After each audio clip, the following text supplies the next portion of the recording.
Aloha and welcome everyone. This is our second discussion panel. We're going to begin with a single question to Manju. Ding ding. Yeah, good one. These questions are derived from our conference participants. When did the principles of bandha, breath, drishti, and vinyasa originate in the present form that we practice it today? It's been there all the time. People did not recognize it at all because they're always paying more attention to the asana, but never paid the attention to the bandhas and all sorts of things. So as they say, vinyasa yoga, asana di nakare. So that means once you start with the vinyasa, with the bandhas, if you don't practice without the bandhas, it's never going to work to practice this. So that's why it has been there all the time. So only old yoga teachers, they tell you all about it, when to do how to do the Mula Bandha, Uddiyana Bandha, when to do the Jalandhar Bandha. So now we are trying to bring them all back, trying to teach people the right way of doing it. Especially he specializes in bandhas. David Williams is always presses Mula Bandha, Uddiyana Bandha. It is a good reminder. Thank you. Very good. I try my best.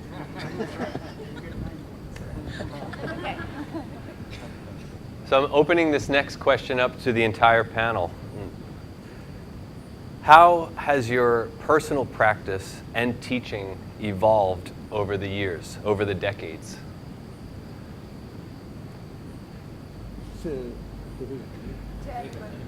Anybody? David. One thing that's become really clear to me concerns the topic of the chemistry of yoga. Remember when I said my first yoga practice, Tom Law got on stage and said, now I'm going to show you how to get naturally high with yoga. Naturally high means making endorphins. I know some of you, your first language isn't English. So before we go further, does everybody know what endorphins are? Endorphins are natural opiates, the feel-good drug that your body makes. When you're smiling, you are having an endorphin experience. The better you feel, the more endorphins are going on in your body. We all agree with this so far. Now, in asana practice, in particular, stretching feels good, breathing feels good. There's a place with each stretch where it feels the absolute best. If you don't quite go to that stretch, for instance, I've been showing people the way we learn on the first salutation, you really make this first move feel wonderful. If you just do like this because you're in a tight space or whatever, you don't get that wonderful feeling. So when we learned it, all these moves, you're really opening up with that. Your body, just like on the front of your car, you have the gauges, of pressures and all that. Your body is your gauge of how you're doing making endorphins. If you're stretching and breathing and it feels good, you're making endorphins. Over the decades in your yoga practice, in my opinion, where my direction is, I am trying in each session to make more endorphins with each session. Just like when you plug in your phone to charge the battery and it increases bars, every move, every breath should be increasing your bars. Now, so you find the place where you stretch and it feels wonderful. But if you keep stretching beyond that, it doesn't feel wonderful anymore. You can keep stretching where suddenly it doesn't feel good at all. It starts to hurt. The minute it starts to hurt, endorphin experience is over. But you get an equally powerful chemical experience starting. Then comes in adrenaline. When you are experiencing pain, your body immediately makes adrenaline for self-defense. Your body cannot determine whether you're getting chased by a tiger and you get a rush of adrenaline, or you're doing it with yourself, as if you're in a boxing match. Your body makes adrenaline. Professional athletes, their whole experience is an adrenaline experience, and they learn how to tap that adrenaline and get it going. But it's a burnout. And you've seen all the professional athletes, they are burned out and destroyed by 30, 35 at most. Now with us in practicing yoga, I speak for myself. I want to practice yoga to 100 years old, 108 years old. I want to have some motivation on my 99th birthday to get up. I believe the one most likely to practice tomorrow is the one who enjoys it most today. I say yoga should be the second best feeling thing in your life. I'll leave you up to figure out the first. Okay, so here's the thing. A lot of people have misunderstood the idea that if you push on a person, it will increase their flexibility. I believe after 40 years of practice and in watching people, if you push a person to the point where it hurts, the reason it hurts is because you're tearing tissue. Just like you take a rope and pull it till it frays, this is what you're doing to the tissue in your body. Now, when you tear tissue, whether it's internal or external, it is healed with scar tissue. If you cut yourself, it makes a scab and then it makes a scar. Same thing inside. That if you tear tissue, it's being healed with scar tissue. You'll hear about people having a skiing accident, tearing up their shoulder, getting surgery, then having to get another surgery to remove the scar tissue because it's blocking everything up. My opinion at this stage, and this is my opinion, is that when people stretch to the point where they tear tissue, rather than what they think they're doing is getting more flexible, they are permanently blocking their potential of flexibility because they're starting to fill up their body with scar tissue. I feel like people that are doing aggressive, over-aggressive yoga are sculpting their body with scar tissue. I've watched this game and it doesn't get them looser. If I had two twins for 10 years and one of them did the total endorphin method and one of them did the total adrenaline method, I don't think the adrenaline one's going to live to 10 years because they're going to have so many injuries, so much pain, and internal fear of practice. Not only you do physical fear, you do psychological fear. Just this morning, different people telling me the postures they dread because every time they do it hurts. And in their subconscious, they know they're doing damage. But for some reason, maybe the motivation of their teacher, they're going, okay, this somehow is going to be okay. I'm telling you, hurting yourself more will not make you hurt less. So, two people can get down and do the same practice. One of them is going to get high and one's going to get hurt. You have this choice every time you put down your mat. Amen. Thank you. Someone else on the panel can add to this? We want to hear We're getting old, you know. We forget. Speak for yourself. How has your personal practice and teaching evolved over the decades?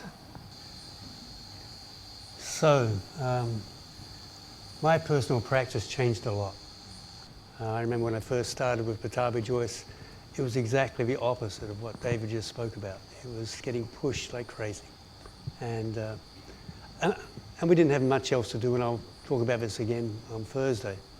But it was, and also I did it to myself. So Guruji was pushing me, but I also pushed myself, and I've done damage to my body that's irreparable. The scar tissue, as he said, the scar tissue's there. I've managed to work with it and in a way where I can protect myself. That I have to hold certain areas of my body to hold it into place, and as long as I do that, I'm fine.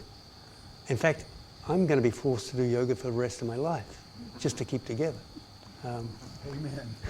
If I start walking around and I don't do yoga, I'll end up by falling over because I've got no ligaments in my right knee. So, in fact, a doctor, and I'll talk about that again later, but he wanted to take me on tour just to show doctors that I could still walk. So, and there's a few more stories with that. And that was my practice, and for many, many years. And I guess I'm very lucky that I actually stopped practicing for a few years. When we went to Canada, we stopped. And then when I started again, the pains were still there. And I was pretty lucky that it wasn't long after that I met somebody who actually started talking about alignment in Ashtanga Yoga, which was pretty much a no-no when I started. We didn't want anything to do with Iyengar Yoga. It was all alignment. They didn't know how to breathe. They didn't like us because we didn't have alignment, and that sort of thing. And I met this guy, his name was Richard Freeman, and he talked about alignment. And suddenly, I could start looking at it, and he had some good ideas, so I started from there, and then met some other people and worked with them.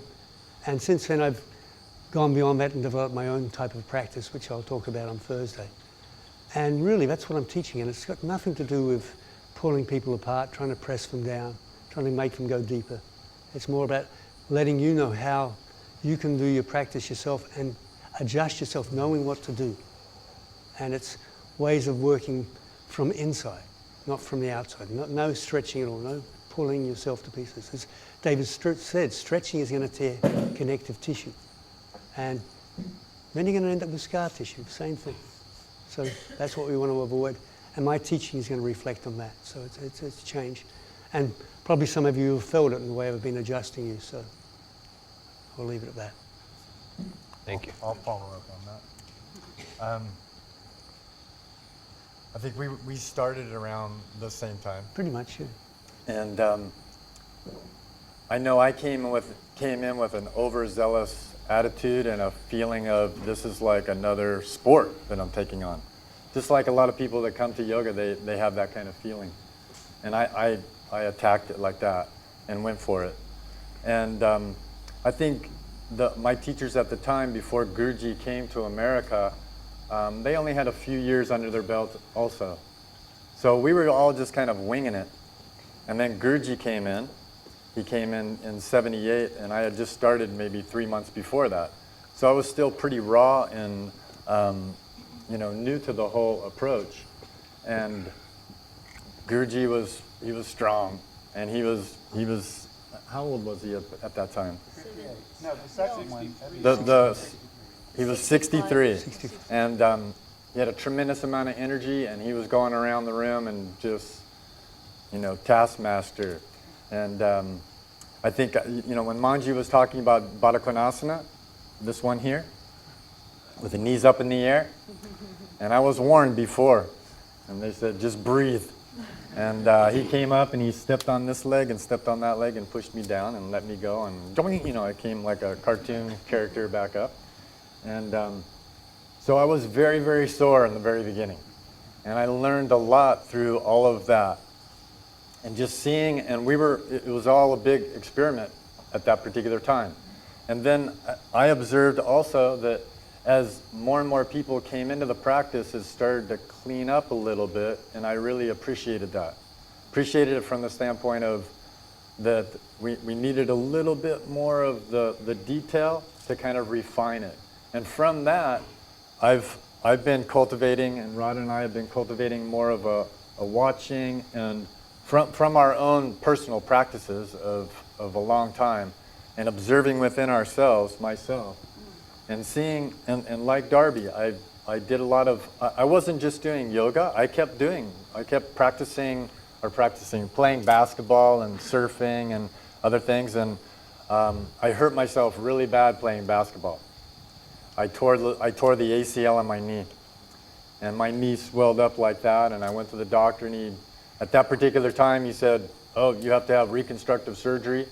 And at that time, it wasn't the microscopic, orthoscopic surgery. It was like slice your knee open, go in there, tie it, and I didn't have any insurance, and he made me watch a video of this, like of the surgery, and then he came back in, he goes, so when do you want to schedule that? Yeah, and he goes, when do you want to schedule that? And I said, well, I don't think I do. And then, but I left like really depressed because he said, you probably won't be able to, walk up and down stairs, and you're not going to be able to do it. I was like, oh, this is not good news. So for about 3 days, I was completely depressed. And I walked out of there with like this Velcro thing that was here to here, and I couldn't move my leg. So I'm totally locked in, and I became very depressed. It was like a, take the racehorse out and shoot him kind of thing. I thought my life was over. It was just like, The same leg you broke? damn. Huh? Is that the same leg you broke? I did everything on the right side. I've been like charging it right side. Broke my hand, broke my foot. You're blaming my dad for that? No, I'm not blaming your dad at all. I'm not blaming you, Dad. Wait a minute. It wasn't your father at all. It was me. He was a great man. The man with many names. Everyone. I had to learn real quickly because I was doing everything. I was doing advanced day, doing all the advanced postures, and I was still going for it. At that particular time, my life wasn't going as good as I could. There was a lot of, suppressed anger, and I was out playing basketball and just raw, and playing really good, but it went. So from that point, I think from that injury, I had to really source something completely different. And I had to learn how to use my leg. And I looked at the anatomy of a knee. I am a knee expert. So I looked at the anatomy of the knee, and it's really intricate. And I had to learn how to use the joints and everything else. And out of that, my back started hurting, and because I was limping and favoring one side. And so I had to kind of source this whole geometric thing that Manju was mentioning. The whole, a lot of the standing poses and all this, it's a geometric shape. I had to learn how to make the geometry be clean and work with gravity and be more levitative. I had to work with those lines and watch. And then I can see now in people, I'll just go, do you want a knee problem? What's going on with this or that? And people will come in and we can source like the yoga chikitsa part of the primary series. We can see when they're going in a way that you keep doing that, it ain't going to be a pretty picture. So I can go on more, but I know other people want to speak about this. So it's evolved into something that, and it continues to evolve. And everyone who comes to us, it's so amazing because you're all living books. You show up and we just see, and you're completely unique, and we meet you at that place. And that's the way yoga has to be taught. It's not a generic, everybody do this, everybody do that. So I slowed down with my yoga practice because I'll be 69 in 2 days. So I start doing more pranayama because this morning Danny was talking about a near-death experience. I like to share with you my near-death experience. About 5 years ago, I went to England. I had like 4 workshops. One in Manchester, Brighton, London, and then Hartford. So after I got off my air flight in England, I started walking towards luggage climb, and I felt a tremendous pain in my chest and in my hand at the same time. Immediately I know it is a sign of angina, because my mother's side, they all have the heart problem. I did not know I had that. Here I'm all happy and everything. I'm in England, boom, it happened. So what I did was, I did not panic. I know what it is. And I stopped walking, looking at the monitor, act like I'm looking at the arrival, departure, thing or something. Hold my hand and start pranayama. Just inhale, exhale. Like 5 minutes I was standing there, and slowly my chest got relaxed, and then hand got relaxed. Then I said, good. Then I start walking. Few feet again, it came back again. So then I said, okay, I will do the pranayama again until I get the luggage.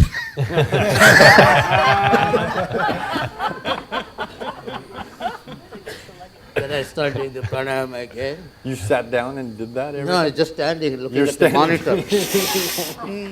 Because I don't want to give anybody a clue what is going on. This guy's can die any minute here.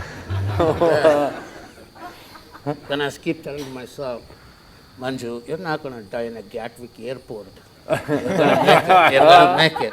You're going to make it. So I was just breathing and breathing. Then again, relaxed. Then I got my luggage, and my friend was there to pick me up. And then she likes to walk real fast. And then I said, Sarah, calm down a little bit. I just walked a long distance in the airport.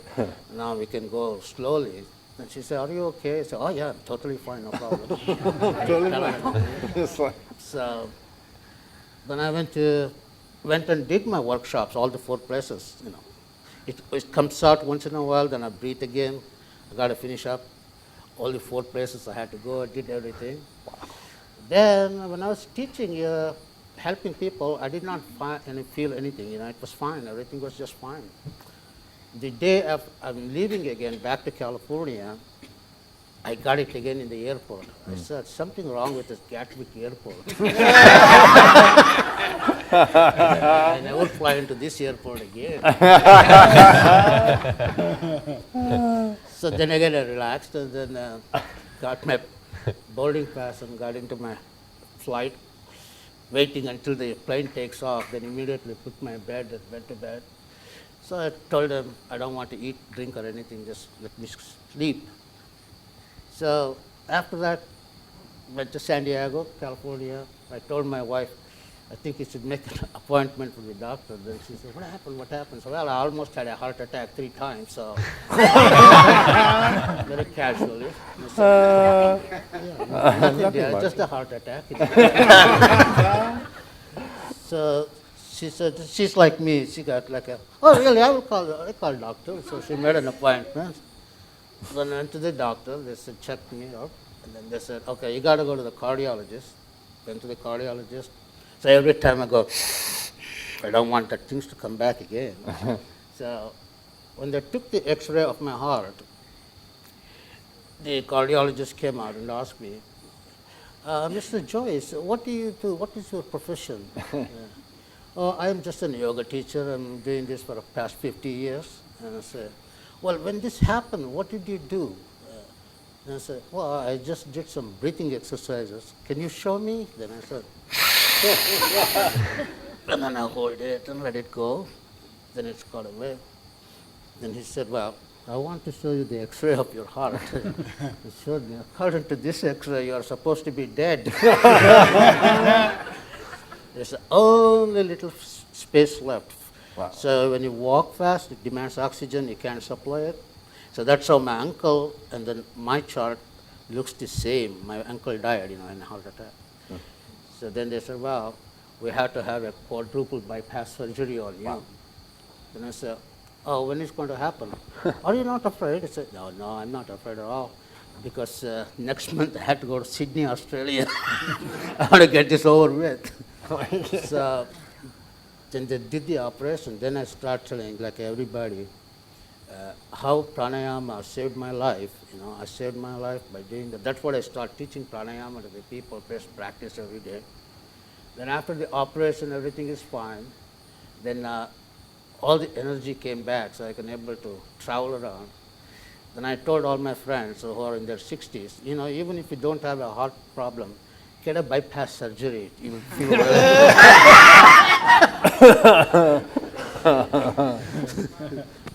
So that's why I practice a little bit in the morning, like maybe like 45 minutes or something like that. Then I do sit down and do a lot of pranayama, then some chanting, and fine. So now I'm walking just fine, no problem. And you're alive. Yeah, I'm alive. Yeah. So that is a near-death experience. Yes. Yeah. I'd like to add something about how practice has evolved for me. And actually, Danny spoke really beautifully about it today in his workshop. I think that over the years, like in the beginning, I was much more rigid with practice, and I just learned over time that like I had to be more forgiving with myself, and that there were days that I just didn't feel that good, and it didn't have anything to do with being a bad yogini or any of that. Just allowing myself to just gracefully, I guess, I don't know if the right word is age with the practice, but like some days the practice feels great and some days it doesn't, and it's not anything that you're doing wrong, and sometimes you just have to be a little bit open to having like a short practice or a long practice. It's not always going to look the same way. It's not always going to feel the same way. So I just wanted to share that because in the beginning, I always wanted it to look the same way every single day and feel the same way every single day. And when it wasn't that, I was really disappointed. So in time, I learned that that's not what it's about, and that's not what's going to be healing for you or for your body. Very good. As for me, when I started practice with Patabi Joyce, it was kind of a game. I mean, it was fun because I didn't have any pain going on. I went through primary, intermediate, and beginning and advanced, and everything was like, whoa, one more posture. So it was great. So I didn't have to go through what Darby went through and all this. So in time, it was just a matter of learning new things. So it was very much at the physical level. So when I went back to Canada and had to work and 2 kids and eventually 3 children, life became a little bit more of a challenge and a few postures. So the yoga was there at the minimum level, but like an anchor to keep me going and support the whole family. And this, I did that for many years until I went back to Mysore again. And again, one more time was intense practice. I was in my 50s doing advanced practice 4 days a week. And I could handle it. It was great. I was still no pain, no problem or minimal problem compared to a lot of people. And when Pat Gudruji passed away, or when he got sick, I returned to Canada, and then I started to say, wow, why so much yoga? There's no need to do so much practice. So I depending on, I slow down my practice a bit. I don't do so much anymore because I don't feel the need to do so much postures, but I prefer, like Manju, more pranayama, more meditation, more calming practice that brings you more an internal energy than just pushing, or not pushing, but physical postures.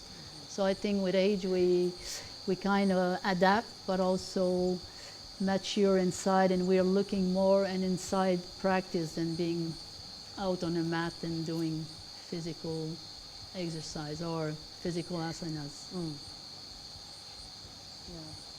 Very good. Annie?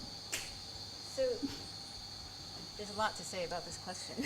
Yeah, Which sure. part? Decades. Right? Decades. Yeah. And maturity and consistent practice over a long period of time. So the whole abhyasa thing about consistency with the Ashtanga practice is that it's not like having a series of one-night stands. You're developing a long-term relationship with your practice, with yourself, with your guru, with your teachers, with the Sangha.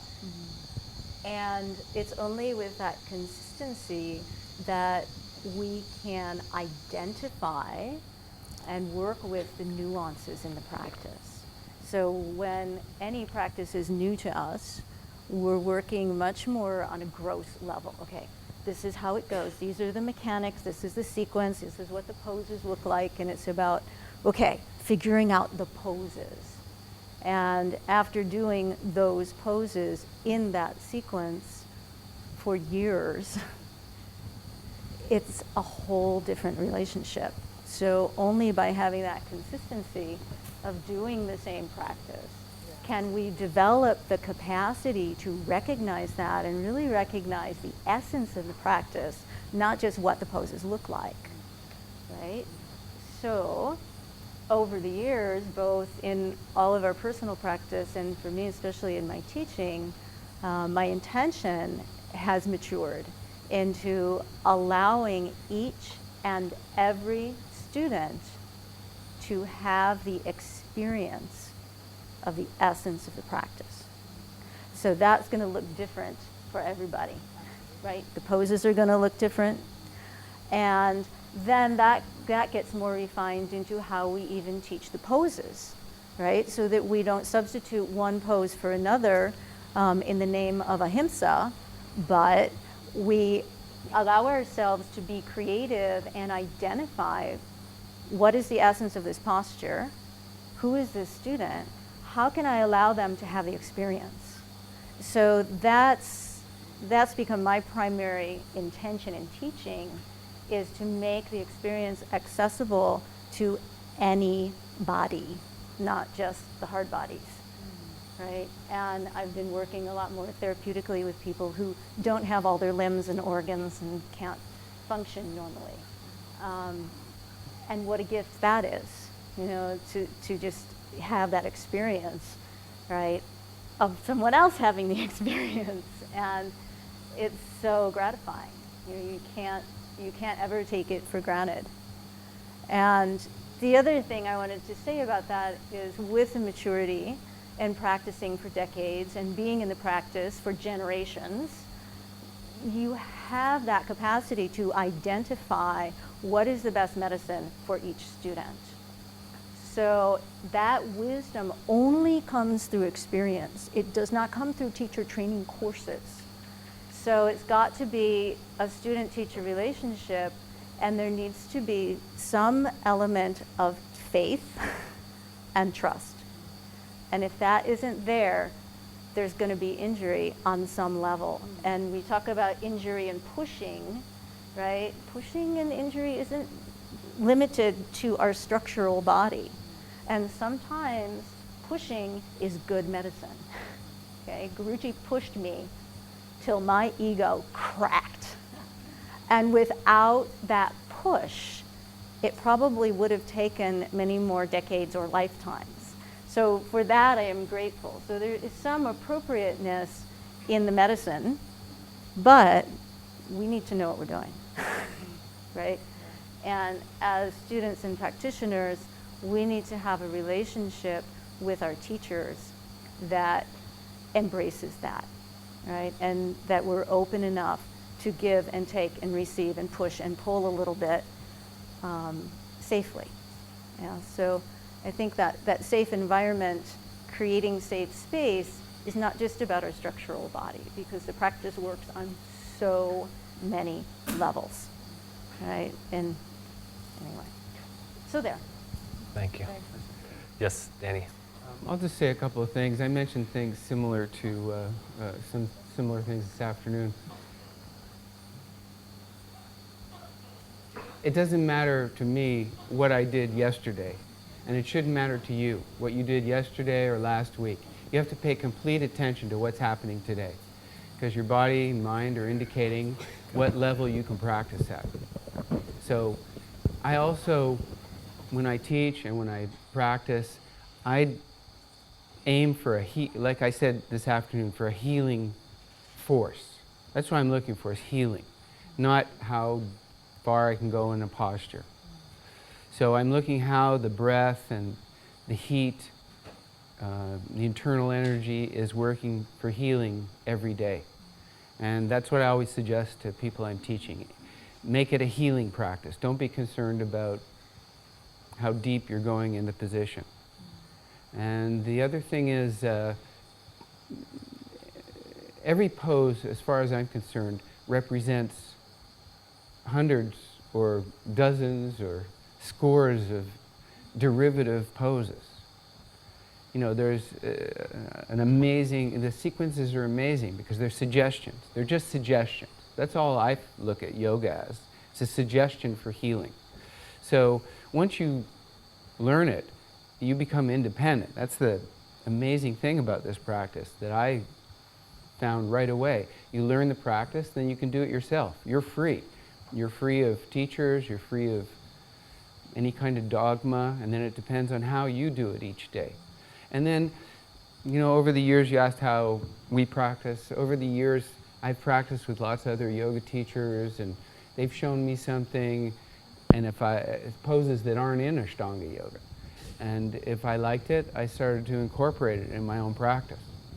Because, like I said, every pose can have 10 or 50 or 60 or 70 variations. So I don't know how many yoga poses they say there are, one for every species on earth. So there's, you know, tens of thousands of positions. So once I started to learn all these variations, I start to incorporate them in my practice. And I teach them too. So I don't consider it a fixed practice, but I stick with the essence of the routine and add on to it. So I've noticed, fortunately, like I said this afternoon, I'm pain-free at the moment, and I do pranayama every day. I do a practice that's appropriate for the day, usually primary series with variations. Sometimes I do some second series, sometimes I add on third series. But I notice that I'm still getting stronger. Certain areas, slightly less flexible. So just have to watch it as you age. Be very attentive. Thank you. Our next question, again, this is going to be directed to everyone on the panel. What research have you done personally outside of Ashtanga that has enhanced your teaching and your personal practice in this method?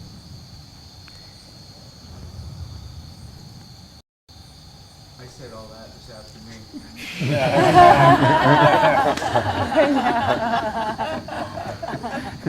Plant power. I'm going to say it on Thursday. So, me, I'll go this way. My Darby and my son are my two, the one I follow. My son Shankara and Darby are my examples or my Research projects? research. Yeah, research projects. I check them out, and if it works, I do it. Now that's wisdom.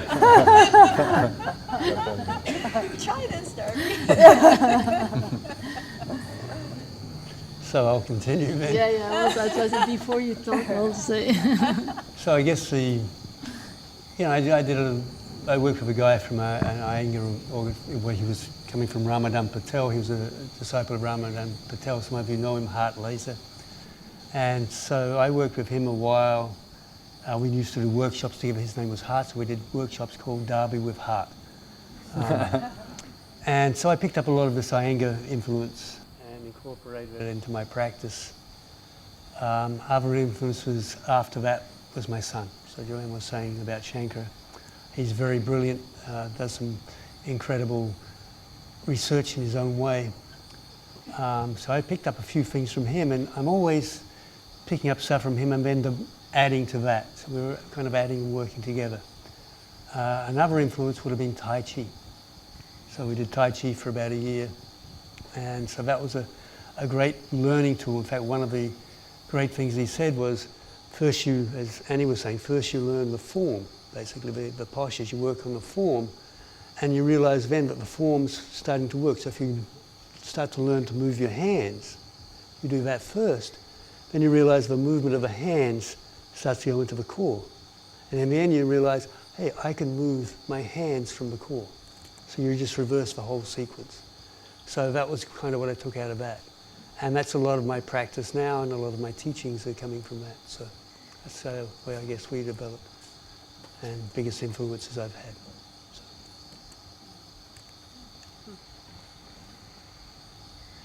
I'll say something. Yes. I don't know if this constitutes research, or maybe not intentional research, but experience, right? So practicing Ashtanga Yoga is not the only path to liberation. Okay, it gives us an experience, it gives us a glimpse, right? And ultimately more glimpses of what it is to free the mind. There are other practices that do that. And I didn't set out as, okay, I want another path now. I want another primary practice, right? But as an auxiliary practice, in India, I started studying Hindustani music. And I loved to sing, and I learned how to play harmonium, and was learning my ABCs. And it was very humbling for me, because I didn't know my sa re gas, and I had to learn all that from the very beginning, right? You learn the form. And my teacher, just like Guruji, was right there. Okay? Learn the form, go practice. Do your sa re gas, practice the ragas, memorize the ragas, and then she would sit with me. Is anybody familiar with Hindustani music? And then there's something that's called tans. So you could think of the rag itself as samastitihi, right? And learning the scale is like doing your Surya Namaskars, right? And then practicing these tons, you go double time. And that's like advanced postures, right? And you've got somebody there pushing you, timing. And doing things I didn't think I could do. Following Auntie. Yes, Auntie, yes. And I'd follow her, right? And I'm going faster and I'm going faster. Oh shit, I can't do this. There's no way I can do this. But she's there and she's pushing me and she's pushing me. It's like, oh my God, I did it. Okay, all right.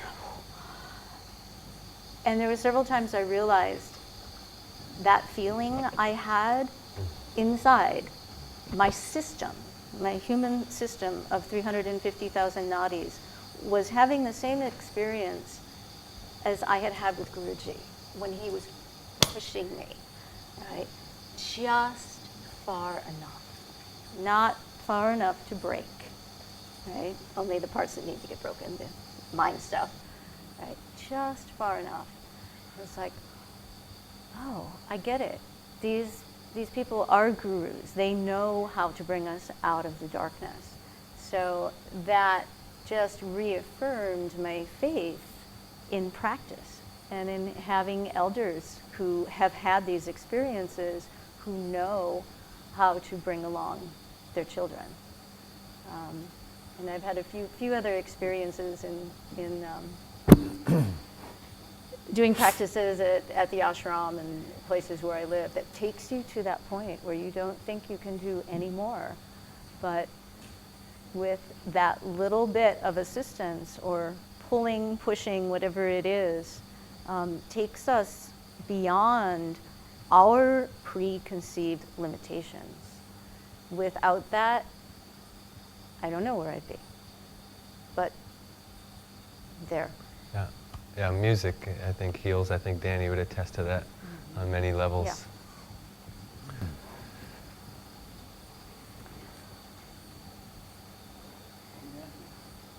I'll go, dude. He's gone.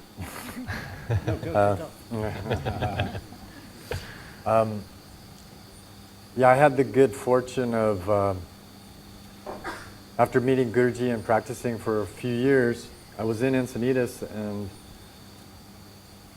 I met someone who was an astrologer. I went to his house and I'd had other astrology readings, but this guy was supposed to be like one of the best in the area. So I went to his house, knocked on his door, and he opened up the door and there was a picture of someone on the wall, his Satguru. And I was like, who's that guy? I wanted to know about him. He goes, just wait, let me do the reading and then, then we can talk about him. Through the whole reading, I was thinking about the guy on the wall.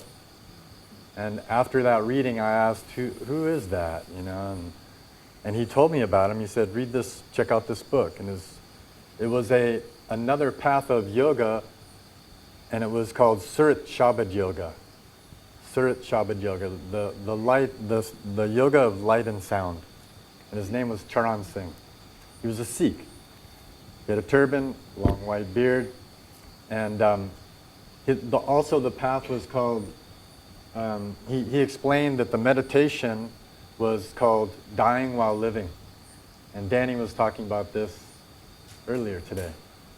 How you get in touch with your own mortality and immortality. And you die daily. And meditation is an aspect of withdrawing the consciousness from your body to the third eye. And this was his meditation. And I did that for 10 years, from 1980 until 1990 when he passed. And it was a daily process of getting up at 3, meditating for 3 hours, doing this practice, and then doing my asana practice and carrying on like that.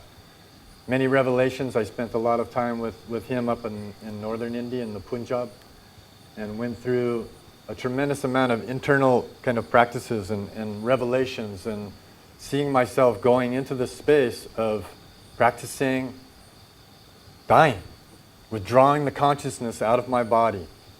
And he spoke about that there's the 9 doors, or 9 avenues of kind of working through in the world. And the 10th door is the one that you knock on. And that's where you rest and you go inside and you access this point, again, that Danny was talking about. This is right in the center of your head, in the pineal gland, and it was accessing this DMT part of of what's going on inside of you. So it was going beyond like the physical realm and the actual sensorial aspect of living in the body and operating from a different place. So that changed a lot in my perspective of asana practice. The asana practice was my foundation. The Ashtanga practice was my foundation so that I could sit for that long. It was impossible. I saw other people that were on this path and they couldn't sit. They would be fidgeting, they'd try to prop themselves up. And the Ashtanga practice, just within a few years, made my body strong and I could sit. And the people appreciated that also. The people that were at that particular ashram where I was staying in the Punjab, they were like, what is this stuff? How can you sit so long and be still while you're just even listening to a satsang of this teacher? I said, I do Ashtanga yoga. I used to practice on the rooftop. And people would come by and watch me, and it was quite a beautiful time in my life. In 1983, I met Dr. Fasant Lad, and he was a very renowned Ayurvedic doctor that came to America. So the Ayurvedic perspective within my life and in my practice, that changed my whole outlook on everything in regards to my lifestyle, my diet, and I'm going to speak about this tomorrow in greater length. And it just changed the whole way in which I was practicing and how I ate and how I viewed students. And it's such a valuable tool. And you'll see if none of you have explored it quite yet, it's the sister science to yoga. And it wasn't separated until it came to America. It got a divorce. And so I was, in the beginning phases, I was kind of like, I felt like a marriage counselor or something. I was bringing yoga and Ayurveda back together. And so I was teaching from that standpoint and really doing a lot with that.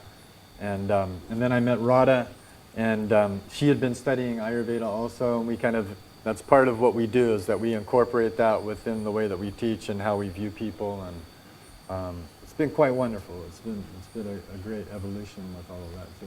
Mm-hmm. Thank you. From when I've got my back cracked in that Turkish bath,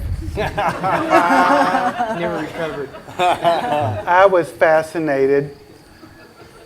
I wanted to learn that. I found an ashram in India that taught it, and then I pursued it. Over the years, I've taught 6 different chiropractors who they worked on me and taught me so I could work on them. Also, I learned deep tissue massage, and we did lots of body work in our first years of yoga, particularly living communally. Up at Ray's, we got and gave massage every day, month after month. And so those 2 things I've always thought went right along, and they were introduced to me under the name of Yoga Chikitsa, yoga therapy. The other thing, since the age of 6, I've been playing chess. Right now I have 12 chess games going online. Patanjali's Yoga Sutra says yoga chittavritti nirodha, yoga's meditation. In Bhagavad Gita, yoga is described as skill in action. I believe, how I said in my first teacher, Rick, these initial impressions made a point. He said, try to be a yogi when you're on your mat, get in corpse, get into a deeper state of yoga, then carry the state of yoga through the day. To me, this means living impeccably. Think before you act, get it right the first time, like that. Connecting this to the chest. You learn focus of your prana.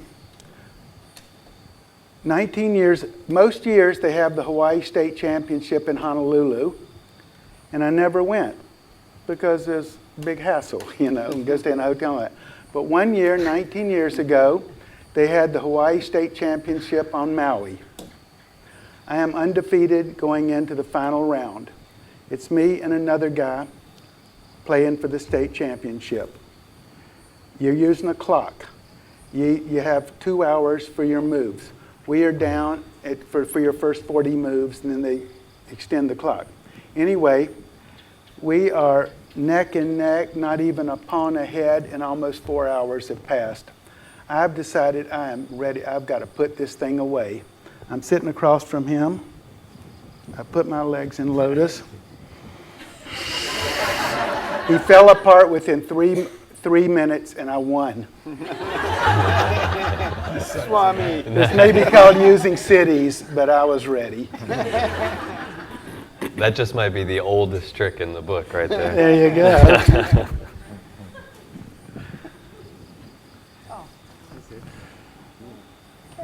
Okay. Our next question. On a personal level, what challenges have you specifically faced and been able to use the practice to overcome? How long do we have? I'll answer that in one sentence. It's a full-time job avoiding work.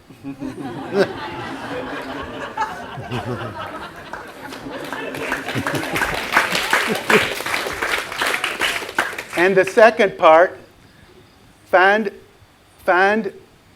something to do find a job to do that you love, and you'll never have to work a day of your life.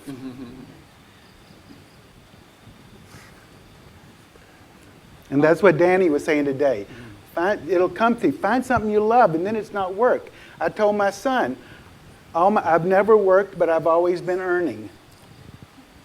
Because I do what I love, and it comes together. But you got to get creative, like he said. My biggest challenge is getting up at 3 o'clock in the morning.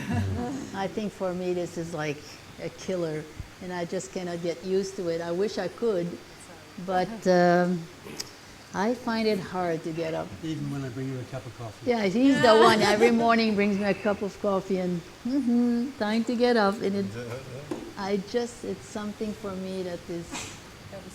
Yes, it takes all my willpower to get out of bed. Once I'm out of bed, I'm fine. Everything else is good, but... Would you say, is it the aspects of the fruits of the practice that it's the fact allow of you? getting up so early in the morning, that because we need to get up at 3 in the morning to be able to do all this practice before teaching. And life. So if I was not getting up at 3 in the morning, I wouldn't be able to do a practice, because we need the time to do it. So maybe one day, but till now that's my biggest challenge. Once I'm up, everything is fine. How would you say you meet that challenge? So you have the challenge in the morning? He's bringing me a cup of coffee. And then once the coffee is on my table, I know I have no choice. I have to get up. To be honest with you, I don't have a problem getting up. I can't wait. That's my most precious time of the day. Yeah, I know. Is that time to get up? It's 3 o'clock. I get to get up. That's the way I feel. It's like that time is so amazing. Yeah. It's so Maybe still, in Bali. it's so quiet. And I know that if I don't, it is something of like, if it goes, yeah, it is harder. I know. That's why I'm here. I know it's a lot harder when it's cold. That's why I don't live in the cold. But there's something about that particular hour of the day that's just so sweet. And there is something to it. And if you haven't, maybe some of you have stayed up that late, but you're not getting up at that time. You've partied until 3 o'clock, and you know the stillness of that particular time. But like getting up at that time, everything's sleeping. And there's a stillness and there's a quietness, and you know the phone's not going to ring, you're not going to check internet, there's nothing else, and it's just your time to connect with God and be there and do that. I was going to talk about it tomorrow, but there's a really amazing aspect to, we know this term tithing, give 10% of your money to the charity. Well, actually, it comes from the aspect of giving at least 10% of your time to spiritual practice. And that's 2.5 hours, basically. 2.5, 3 hours to spiritual practice. The rest of the time, you're doing your duty and all of that. So as a householder, that's your most precious time, because you have to have your priorities set straight. People have their priorities flip-flopped. Your priority number one has to be your spiritual practice. Priority number 2 is your health and well-being. Number 3 is family and friends and all that. And then work. What are people doing? It's completely opposite, isn't it? Work is number 1. Family is number 2. Their health and well-being is number 3. And their spiritual practice is, if they have one at all, maybe they go to church or the temple and they pray for an hour and then they go home and kick the dog or whatever. So if you have the priorities straight, doesn't mean that life is going to be picture perfect, right? It doesn't mean that everything's going to go your way. I learned that very early on. You have a particular karma and your karma is set. Your destiny is set. And you have to be able to walk it gracefully. You have to walk and move gracefully in that. Can I say something? Oh, Yeah. So, yeah, go ahead. Okay, I'll just, I told you about my dad, my dear old dad. Lived till he was 104 and a half. Never did yoga. He ate meat. He went to bed every night around 9:30 or 10 and got up the next day at 11:30. He trained me. Remember, yoga is a suggestion. I think it's fantastic they have the discipline and the ritual that they do. I think the important thing is to do yoga every day, or, you know, find your rhythm. 3 in the morning is not my rhythm. I'm a musician. You know, I've maintained a long-term practice, but I don't feel any need to get up at 3 o'clock in the morning. So, you know, I don't think you should get the impression that you have to get up at 3 in the morning. You have to get up. I'm not trying to. No, I know that, but Yeah. you know, you're telling what you do, which is great. But I think everybody has to find their own rhythm. It's like, you know, if you ask a teacher, do you drink coffee? Do you smoke? Do you snort cocaine? It doesn't matter what your teacher does. It only matters what you do.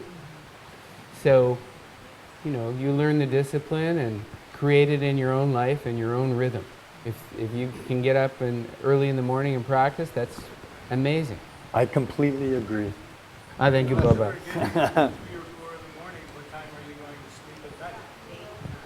What time am I going to sleep?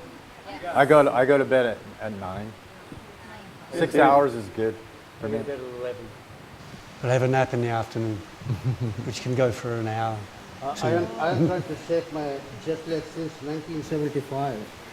Still not happening. See, my father used to wake me up at 3 in the morning every day, early morning, with the coffee, of course. And now, I travel so much, so every time I go, time changes. It doesn't matter what time I go to bed. I woke up at 3 in the morning. And I sit in the bed. What am I doing? I'm being cursed. I can't sleep. At least I want to sleep at 7 o'clock. No, it is not happening. See, then I do the same thing like my father did. Get up in the morning, make myself a cup of coffee, bring myself into my room, sit down and drink. Then what else is I'm going to do now? All right, let me take a shower. So I'll take a shower. Then get on the carpet, just start practicing yoga. Put a little bit of chant in the background. You know, I don't want to wake up my wife. So then it's all done in like an hour and a half. But still, how come I cannot go to sleep again? That's just being a big challenge in my whole life. You know, so I'm still working on it. Personal curse. Since 1975, jet lag. You see? It's a good curse. It's okay. When I came to America. It's okay, Mom.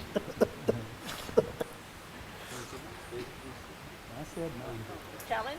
Yes, Annie. Me? Challenged? Have you had any challenges You know, challenges over the decades? over the decades. Yes. I won't go into details about physical and health challenges, but there have been many. And I've learned the tools and the medicine that works for me to maintain a active, functional life. And a lot of those disciplines are really difficult to fit into mainstream society. So one of my biggest challenges is I'm such a bloody nerd that it's hard for me to go out with other people and to eat the food that they eat and integrate into their lifestyles or go on vacation and, you know, other people's cooking, other people's time schedules, just kind of the general way that society is and socializes and integrates is a big challenge for me because I have some physical challenges I'm dealing with that require, so far, some disciplines that I can incorporate into lifestyle and some treatments that need to happen every day like that. And it's just, it's hard to fit that in, and not everyone understands that, right? And they think, oh, you're so disciplined. It must be so hard for you to get up at 3 in the morning and to do your oil bath every hour. It must be so hard, you're so disciplined. It's like, no man, it's survival. I don't want to be in pain. This is what works for me. So there's often a misconception about that, of being a real hard-ass about everyone has to be this discipline. For me, my discipline is my medicine, and it keeps me walking and talking and being able to like be here. Without that, I probably wouldn't be here. So it's an interesting thing, and I wonder if anybody else has experienced that kind of integration thing with being a nerd. I'm like, you know.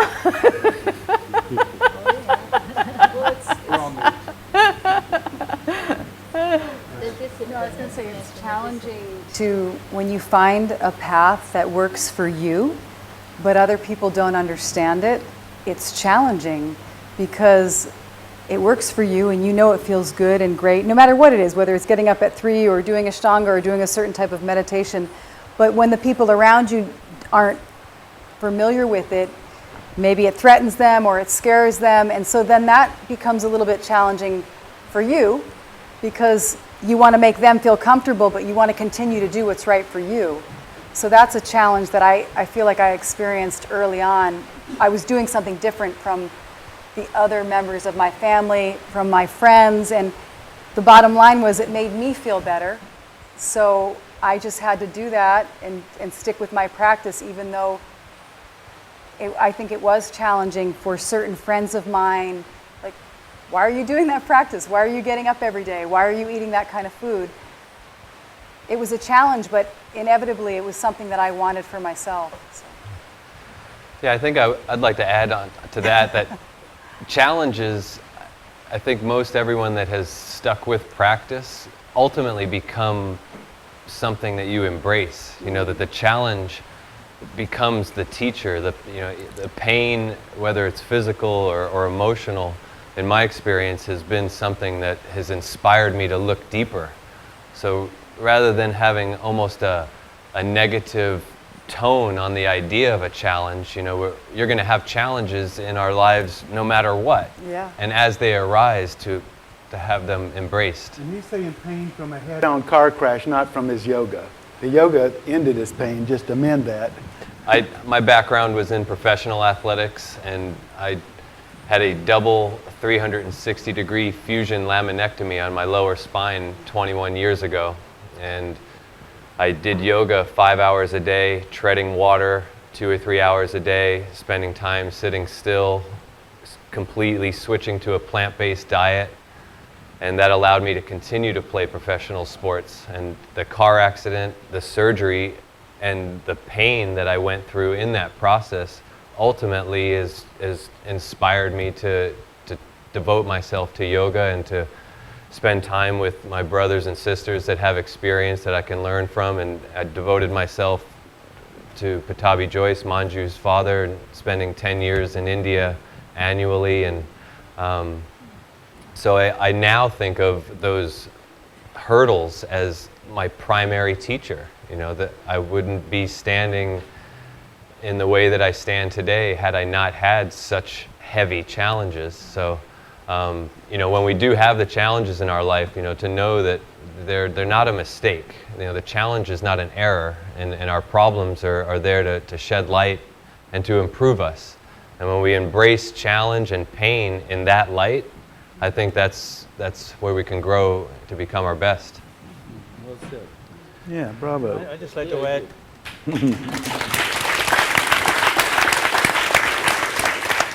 I just want to add one thing that, the question came about and I'm saying, what challenges did I have? And there's nothing really I can come up with. Life is life. But I just do the yoga and everything else seems to take care of itself. So that's all I can say, just practice. Whether it's a meditation, pranayama, asana practice, do that. And everything else will just fall away. Our final question of the evening, we're going to be asking each of the panel members to concisely share what are their 5 gems or 5 priorities that they've discovered in life that have helped find balance in their life. Actually, there's only 3. Practice. Practice, and all is coming. Thank you very much. Good night.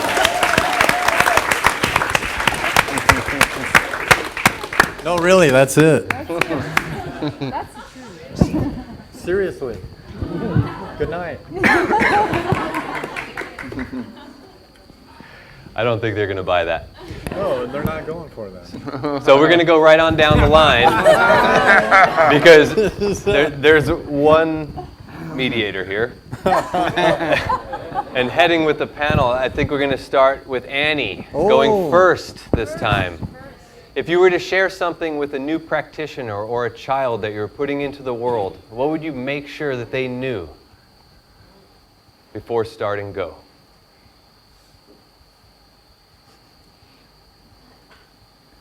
God is everywhere. Speaking to the mic. God is everywhere. God is everywhere. God is in this microphone. See God everywhere. Okay, that's one. That kind of covers it all.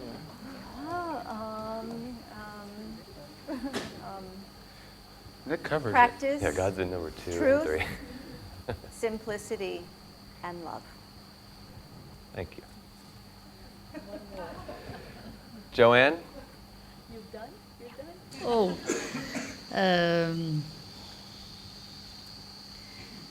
yeah, I think truthfulness is part of number 1. It's because, when we start yoga, we have to always talk about the yamas, niyamas. So I think truthfulness would be the one that I would consider the most important of the yamas. The other one would be, again, contentment, to be happy to what we got and stop wishing for something else at all times and thinking that neighbor has a better life than you do. So that would be second one. Third one would be, I think, a kind of just happiness with yourself and be content to and love your whoever you're with and your family, your friends, and whatever you can share it with happiness and with love. Oof, 5 is a big number, huh? There's so much more. Pray God, I think. Just let everything go and just say, God, whatever happened, I'm yours. It's nothing we can do about so many things and so many things that happen in your life, and you have no other choice than thanking Him with what He's giving you. Yeah, maybe the last one would be thankful, and just being so thankful to have what you have, and say thank you, my Lord, every day, and pray to Him, and just be happy with this. Darby? I can't think of 5. Practice, practice, practice, and practice and practice. and this is really the thing we've learned from Pattabhi Jois, but it's also written in the scriptures that no matter what we do, whatever we read, whatever we think we know and take from theory, if we don't practice and don't experience it, it's not going to matter. We have to experience it. And so practice for me would be number one. Other things would be, as Joanne said, contentment. Be happy with what you're doing. So it would come into more like karma yoga, where you do your practice or whatever you're doing in life and you don't look for results. You just go and start doing it, and the enjoyment of doing it or the ability to try and achieve where you're going is enough of a reward. And so that would be number two. That's all I'm at. Number two. Faith. Just have faith in that the system works, that whatever you're into, that the world is a good place, that the yoga is going to help you on the way. So that's three. And just be happy. That's it. Isn't that face they made? Just be happy.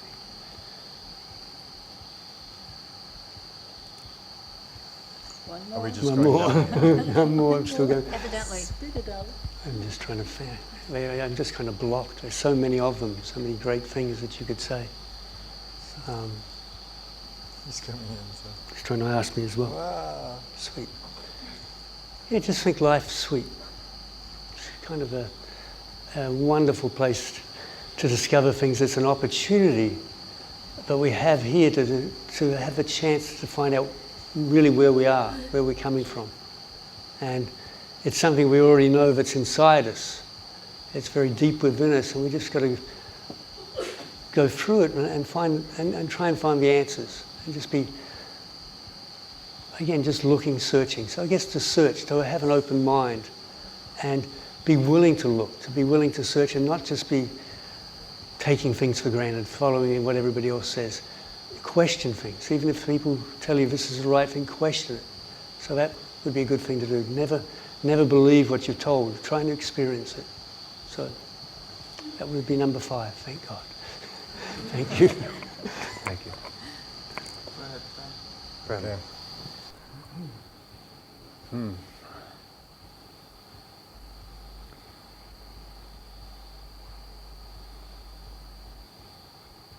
Having 2 children and having one leave me so suddenly, to go back to the previous question of the greatest challenge or the challenges that I've had, I've realized that I know absolutely nothing.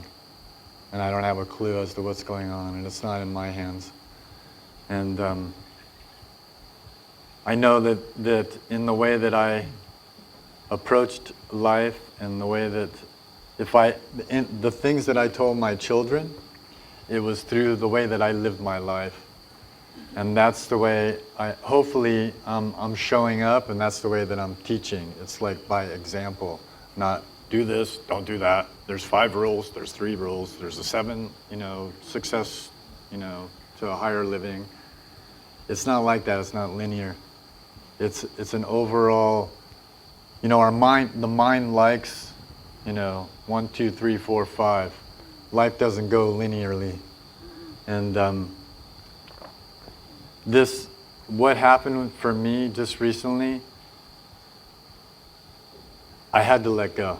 There was no other way. And I mentioned to you that I had this particular initiation, a path. I know that some of the people up here are not even connected in that way with like the aspect of a teacher, someone that is there. And I had that feeling. Like I said, in 1980, I was connected with this particular teacher. And I drifted away. When he passed, I drifted away. And I got into a lot of silly things. And when Shanti died, I got snapped right back into a reality that was the most real I could ever be. Because I had to look at my own life and what I was doing and what I was approaching, how I was viewing life. And her spirit coming through me at that particular time. And then I felt my teacher right there with me. And it made me take a really deep look at my life. And the teaching and the gems, they continue to unfold, and they just, the beauty that is there all around us. I'm seeing it is like, Danny was talking about all the different experiences, and I've had plenty with taking psychedelics and doing ayahuasca and all that. Wow, this has been, this episode in my life, I've been walking around like I've been on acid, on ayahuasca, seriously. There's been an enlightenment of just the specialness of nature and people, and so many things have awakened within me because of this. And I could have got really depressed, and I almost did. But something shifted, and it's been really powerful, and I think that if there's any wisdom and anything that I could share with people is just that you have to surrender. There was a surrendering. I had to let go, and I had to ask for guidance because I didn't have a clue as to what to do.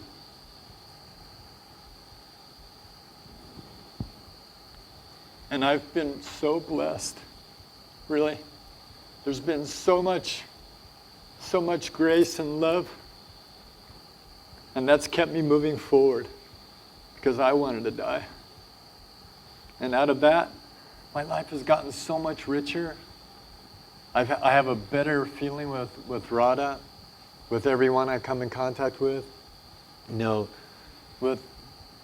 It's just enhanced so much. And out of that, I just, that's the message,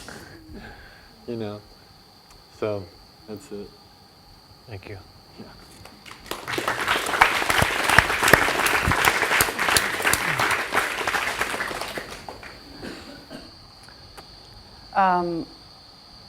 Yeah, I think when something like that happens, when Shanti left us, the most important things, they come right in your face, yeah? So be present, live fully, love deeply, have gratitude, and have joy are the 5 things that I think of. Because that's how Shanti was. She was all of those things.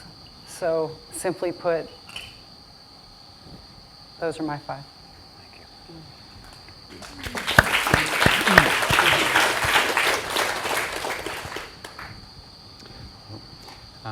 Well, it's all been said before.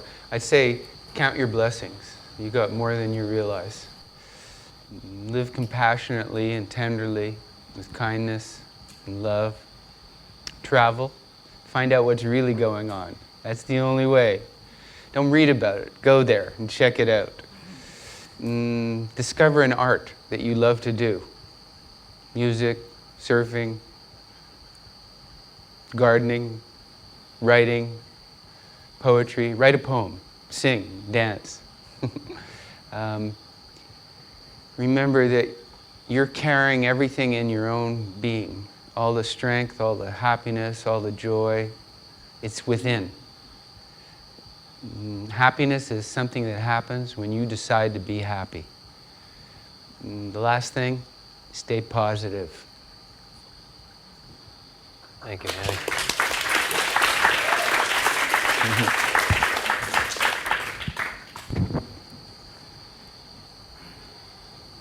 I'll give credit for the first of these because they're not original. The guiding thing that's gotten me through life more than anything came from a great yogi who's passed now, one of my students, Charlie Butterfly on Maui. It's not happening to you, it's happening for you. Then the next one's from Roger Lewis. If there's a choice, go for the warmer. Third is mine. The greatest yogi is the one who does the practice that's appropriate for the day. Doing too much is as bad as doing too little. Next is also mine. The goal of yoga is to lighten up, and the theme I'm known for, if it hurts, you're doing it wrong. I'll add 1/6 one from the old yogi Cliff. When we were just with him in Crete last summer, he said this: compassion is the greatest virtue. I love you. Aloha.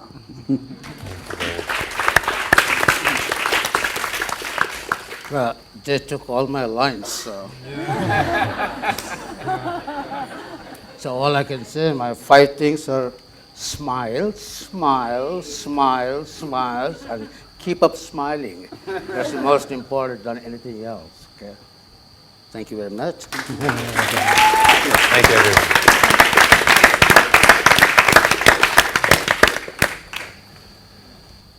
Thanks for. So I'll quickly share priorities that I hold close to me. I had a couple significant mentors when I was going through my challenges, and these mentors were Bill Stanley and Bo Champagne. And Bill always was simple and powerful with his statements to me. And the first statement he told me was to love God with all my heart and then do whatever I want. And he said that if I loved God with all my heart, I wouldn't do anything wrong. So that's my first priority. That's my first thought out of bed. And with that, I hold reverence for all beings, every animal and every person. And I contain that practice through observing a vegan, plant-based, non-violent, ahimsa diet. And this brings a lot of joy and balance into my life and inspires people that also explore it. Being in service, you know, if you want to get over your problems, help someone. You know, Bill Stanley would tell me, if you feel good and you wake up and you feel really good, you'll go out and you'll help someone. And if you wake up and you're not feeling good and you're not thinking good, your first thought isn't, let me go see if I can help someone. So service is important. So in any way that you can serve, any way that you can reach someone. And within that, to maintain balance, you know, to remain humble. And finally, just gratitude.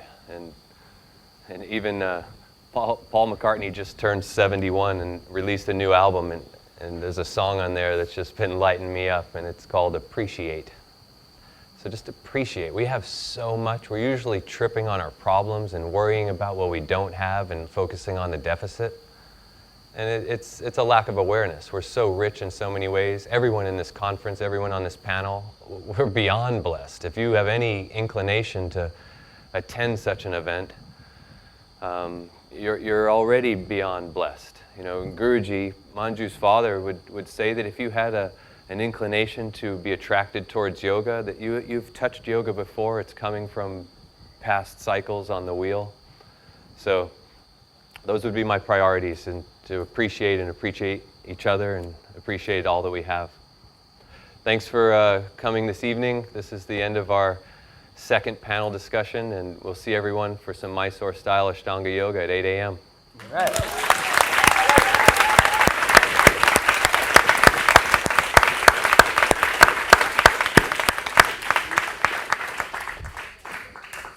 Aloha.